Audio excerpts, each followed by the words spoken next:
The Central Bureau of Investigation team currently in Mumbai probing the Sushant Singh Rajput death mystery. Joining us for perspective on how Bollywood and the film industry is perceiving this investigation. We're joined on India Today at this time by one of the best known faces from Bihar who made it big in Mumbai. Shekhar Suman now joins us on this broadcast. Mr. Suman, welcome to India Today. I want to start by asking you about what gives you confidence that now that the CBI is involved in this probe, there finally will be some closure and we will know whether Sushant Singh Rajput was murdered or did he commit suicide? How confident are you that this mystery will finally be unraveled? I think if it was not meant to happen, we would have not reached so far. It would have been thwarted, it would have been brushed under the carpet, and it would have just died down. The fact that 1.3 billion people just kept at it relentlessly, fearlessly, ceaselessly is why this happened. And I think there is a God above. God has his way of functioning, and I think he decided to function through the voices of the people who were demanding a CBI inquiry. The forces which were against it, they tried their best to stop this, to stall this, to divert this, to digress it. But such was the enormity of the voices that came forward asking for a CBI, that nothing, no power in the world could stop it. And that's why it reached here. And it would, I'm very sure in my heart of heart, my heart tells me that this will reach its logical conclusion. That the CBI, sir, is getting involved about 2 months plus after the death took place. Does that, in your view, make it really complicated for the CBI to be able to crack this case, because they're coming in at a time when the crime scene itself is no longer what it should be? Getting hold of forensics 2 months later is very, very difficult to be able to use the evidence to reach some conclusion. Yes, absolutely. It has made the task very daunting. It has made the task very challenging. I think they will have to start fresh. They'll have to start anew, and they'll have to look for evidences which might not be there, mind you, because there's been more than 60 days, and people who wanted to tamper, presumably, have done so. They would not wait for all these things to happen. I mean, the indications that it might go to the CBI for final investigation must have alerted them. So I think they were prepared for this kind of an eventuality, and it's going to be a huge, monstrous task for CBI to kind of put the pieces together and solve this jigsaw puzzle. It's going to be difficult, but it's not going to be impossible. You're in Mumbai. What do you make of the attitude and the manner in which the Mumbai Police has approached this entire probe? So many of their actions and inactions raising questions, raising suspicions about what their motives are and why they didn't do what seemed to be just the most logical thing to be doing at that particular point in time. Why do you think that's been happening? What do you make of it? I wish I had the answers. I mean, I wish, they could answer this to all the people who are asking why. Why did you behave in a certain manner? It seemed all premeditated, pre-thought, preset. Otherwise, Mumbai Police, as we had all been, grown up hearing stories about them, second only to Scotland Yard, very efficient, very skilled, bang on. Why would they falter, and why would they procrastinate, and why would they have such a lackadaisical attitude toward the whole thing that on the one hand, when they're calling it a suicide, and if they are, and instead of shutting the file, they're still going on investigating, and yet not lodging a FIR. So all these dichotomies and all these all these things that they were doing, it seemed that they were confused, or maybe they were under somebody's influence, or they were being asked to behave in a certain manner. They were probably asked to just elongate this till people sort of tire out and just forget about it, which normally happens in all the cases. So that's why everything looked very suspicious. And as they say, once you start faltering, you just go on faltering, you go on making mistakes.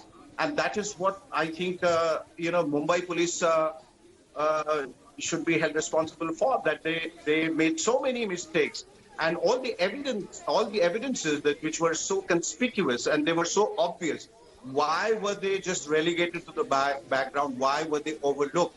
Is the question everybody is asking, and they need to answer that. And that's precisely the reason why everybody demanded in one single voice that a CBI inquiry is needed. If they had done their job diligently and efficiently, then this case of being handed over to the CBI would not have arisen. What do you make of Rhea Chakraborty's position so far? She tells the Supreme Court that she's in love with Sushant Singh Rajput and that she didn't want to leave him on the 8th of June. Then in the messages that have now appeared on India Today television between her and filmmaker Mahesh Bhatt, it seems that she's actually wanting to walk away, end the relationship, start afresh, which is very different from what she and her lawyers have been putting out in public statements and before the courts. See, there are gross sort of inconsistency, irregularity, contradictions in everything that is happening, that's being said. There are many versions of the same thing. For example, as I was saying, that few people said they saw the body hanging, but there's not a single photograph of Sushant's body hanging. Then there are three versions of people who said they got the body down. One was the guy who was driving the ambulance. He said, I got the body down. The owner said the police got it down. Pitani said he got it down. So all of these people, whatever they are saying, it's so mind-boggling that it's for a common person to just sort of decipher all that and dissect it is becoming very difficult.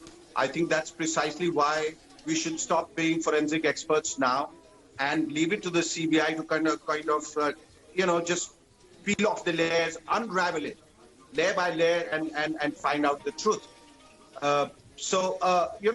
Whatever Rhea is saying, she's contradicting herself, because she was the one who at the very outset, though 1 month too late, she asked for a CBI inquiry and then did a U-turn, a volte-face, which was completely unexpected, because, I think they had planned a few things, all of them, if they planned a few things in a certain manner, which didn't quite go the way they had expected, and suddenly this whole backlash of it, and suddenly the whole thing just blowing up in their face, so they were not quite prepared for it. So I guess they're just faltering and stuttering and just looking for excuses to evade the right questions and finding an exit route.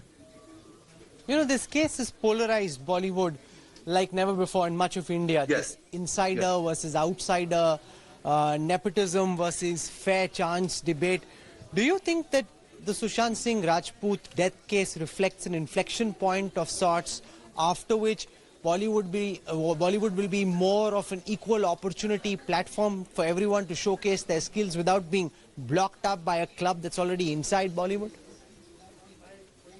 Well, it will sound utopian if I said it will. But I guess some sort of change will probably happen. I don't think that, overnight, just because of this one incident and because of this huge backlash and people revolting against it, against star kids and the nepotism and the gangism and all of that, 14 caucus existing, blocking outsiders from coming in and all that sort of thing. It would probably, there will be a lot of sort of filters, definitely, and it will dwindle away a little bit for some time. I cannot assure anyone or cannot say it with so much guarantee that it will not happen. But there will be some course correction, definitely. I think so. I think so. There would be some sort of a level playing field, the way, even the Janta has realized that they were patronizing the wrong sort of people. And they are sort of guilty that they wish they come out with all the love and affection toward for Sushant, like they are doing now. Wish they had supported him when we had actually done a film called Son Chiraiya and a couple of other films where he had actually implored them. He was imploring and said, come and watch my film, otherwise I'll be doomed, I'll be thrown out of the industry. I wish all of us all of them and all of us had come out and supported that matter, which now they have realized their mistake and they have felt sorry about it and they are guilty about it. And in time to come, I think the right talent would be patronized and promoted. I think so. What do you make of the kind of backlash that we saw to Sadak 2 becoming third most disliked video on YouTube globally and the most disliked in India? Do you think this is a backlash of sorts? The masses telling Bollywood that if you act like a cozy club, we're not okay with it, and we will change this by the power of our decision to watch or not to watch, to engage or not to engage? Yes. Now it's coming with a statutory one. Now don't mess with us, because we are the people and we are the power. If you're going to mess around with us tomorrow, we're going to do precisely to other films what we have done to Sadak. So the warning is very clear. The writing is on the wall. They have to smell the coffee now. They cannot ignore this, because if they do, they'll be doomed. And that's why there were so many stars who suddenly came up and started tweeting in favor of a CBI inquiry, who were just hiding somewhere, or who chose not to speak, who did not for reasons best known to them. So now I think it's a very clear-cut one. And the audiences, I said, they have woken up. And that the film industry has to recognize that these are the people who will decide the fate of film stars. These are the people who are going to decide the fate of the stars. These are the people who's going to decide who's going to go forward and who's going to be ostracized. Do you think there's some opportunism at play with some of the people who you didn't name but spoke about and referenced when they come out and put the post that they do, that they're actually scared that if they're seen as being on the wrong side of this public sentiment, then people may do to their films, their trailers, what happened after Sadak 2, and therefore they're trying to say, we are with you, we are with Sushant, just in a bid to cover any potential damage going forward? Yes, it's damage control. It's straightforward damage control, because if these people were the ones who were actually sympathized and empathized with what was going on in the Sushant Singh case, they would have probably, been part of this movement right from the beginning, in some way or the other. I'm not saying consistently. Maybe they would have come out in their own sweet way and said, look, there's gross injustice being done, and we are there and we demand justice. Because, on the one hand, when you talk about like camaraderie and film fraternity and on brotherhood and all being together and all for one and one for all, where were these people? As I said, though I have said to each his own. I mean, if they wanted to do it, they should have done it. If they didn't want to, it's fine. It's still okay. I mean, what we set out to achieve, we have achieved that. People asked for a CBI inquiry, and that has happened. I wish they were there right from the beginning. But it's never too late. It's okay. Forgive them, Lord. Forgive them a lot, for they don't know what they do. They don't know what they say. Do you see Bollywood be a more open opportunity platform for the next small town boy who comes with big dreams to Mumbai? Or do you think struggle, and you've dealt with a lot of struggle yourself, do you think that will be a enduring part of the cinematic journey? Or do you think, at least now, because everyone's shaken and stirred, they will be more mindful of the need to create an equal opportunity and not keep someone out just because he doesn't have the right surname or didn't come from the right family? No, I think as I said some time back, that now there would be fair opportunities for all of them. I think people have realized that they cannot possibly afford to incur the wrath of the audience. So they're going to be, I think they're going to relent. They're going to be slightly more kind. They're going to be kinder towards people who are coming from outside. They will be giving opportunities, knowing the fact that now the audiences are waiting for these kind of opportunities where if you give a break to a newcomer, they are going to go all out and support that person. So having, to have that kind of comfort, to have that kind of assurance where, you can launch a newcomer and be safe as a project, a film that you're making, I think there would be, equal opportunities. There will be bigger chances for all the outsiders coming from smaller towns. And ultimately, as you said, it's about the viewer. if the viewer is willing to give Absolutely. a young boy like Absolutely. Sushant Singh Rajput the same love and affection that he would to any of the big names or the children of big stars, then that changes the dynamics by itself. It doesn't matter who you want to showcase, you have to showcase who people want to watch. Yes, yes. At the ultimate analysis, it's your talent that counts. You know, of course, star kids have a first movers advantage, as I said, but that's a big advantage.